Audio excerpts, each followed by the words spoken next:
product that is where you're helping. Could you try to explain what it's all about the Red? Yeah. So it's a they call it the Red Campaign, and every year on December 1st, which is World AIDS Day, we release a Christmas song, and it's just been great because all iTunes gets involved, and they don't take any cut of the money, and all the money goes straight to the Red Campaign, which helps people in Africa with AIDS, and it's been great to be a part of it and be able to give back a little bit. Music has given us so much. It's nice to be able to use that and help people, and so it's also really fun for us to do every year. Yeah, cool. Now, a really sad news that caught by surprise to a lot of us was the loss of Tommy Moore. How hard was for you to try to move on after this tragedy? It was hard, It's just really sad, and it was total kind of took everybody, caught us all off guard, and it's I don't know. It's still just kind of shocking. Now, talking about your solo career, what's your plans about it? Do you have plans to release another album? I would assume that it would happen eventually, but I'm not thinking about it right now. I gotta finish. We still have to finish this album. But what could be the biggest lesson that Flamingos give to you? I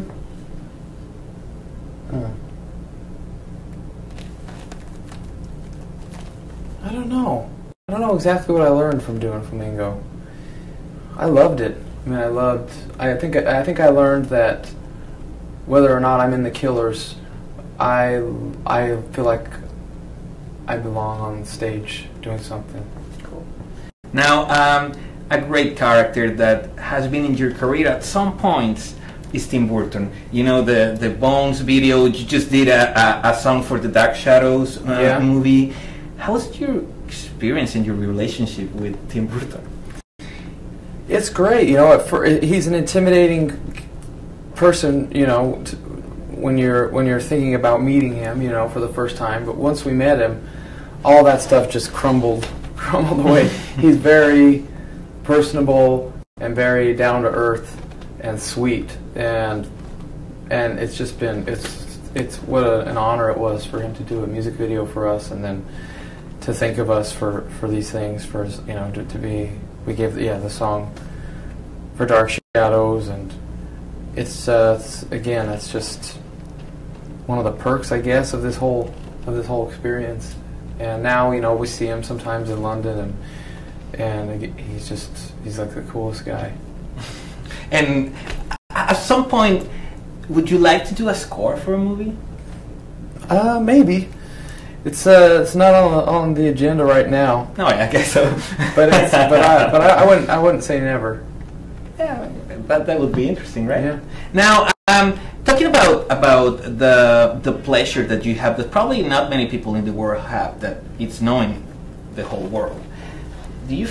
How do you feel about it? I mean, probably for you it's just natural, it's your day after day, but for everyone else it's like, dude, he could travel around the world, and most of the people could not do that. Yeah, it's still something that I don't. It's happened so fast, and it's just been a whirlwind. It's almost like I'm just kind of caught in the middle of it still. I can't get my head around it. I had never left the United States until we got a record deal in England. So we went to England, and we had to get passports. I had never flown on an airplane until we needed to go record, in California. They asked us to go to, we had an opportunity to go to Berkeley and record demos, which ended up being Hot Fuss, and that was the first time, we really ever flown on an airplane. So it was, it's all new to us. We're trying to get used to it. But I don't know, it's exciting, sing to myself, come fly with me from Sinatra sometimes when we're taking off to calm the nerves. Now, obviously we're a video channel, so I would like to ask you about some videos, and you tell me what you remember about making it. start with all the things that I've done. Yeah, that was another one of those pinch yourself moments, because this guy's name was attached to so much stuff that I grew up loving, and whether it was a U2, Depeche Mode, or a Depeche Mode video, or a U2 album sleeve, or whatever it was. I mean, he was the coolest, and so he's also turned out to be a sweetheart, nice guy. And it was funny, I remember we got the video treatment, and the first thing it said is, I think I'm imagining a black and white video, and I just burst out laughing, because almost everything he does is black and white. And so I was kind of sold right away. Yeah. But we would have done whatever he wanted to do, and we basically did. Yeah. Cool. And the other one is Spaceman. Spaceman is done in Boulder City. It's about 20 minutes south of where, southeast of where I was born, and we just Ray Tintori, he had just kind of got on the scene doing some MGMT videos and things, and we again, it was such a fun song that we wanted somebody like him, and we're just kind of let them have their vision, and we went along with it, and it's kind of a crazy video.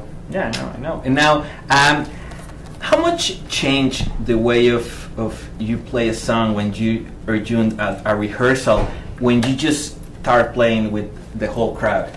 It's different, It's we're feeding off of the crowd. So we rehearse the songs, and you hope that the crowd is going to react. But once they do, then it takes on a new life, and we get new energy. Cool. Now the last question: anything you want to say to all your fans in Latin America? I know that everybody asks the same. I don't know. We love you, and we're coming eventually. It's going to happen. 2013, and look out. Awesome. Thank you very much, brother. Thanks. La verdad, pues un gran maestro, ya lo checaron, Brandon Flowers. Consigan el nuevo material discográfico de The Killers, Battleborn. Continuamos con Mando Le Cambia, estamos aquí en Telehit.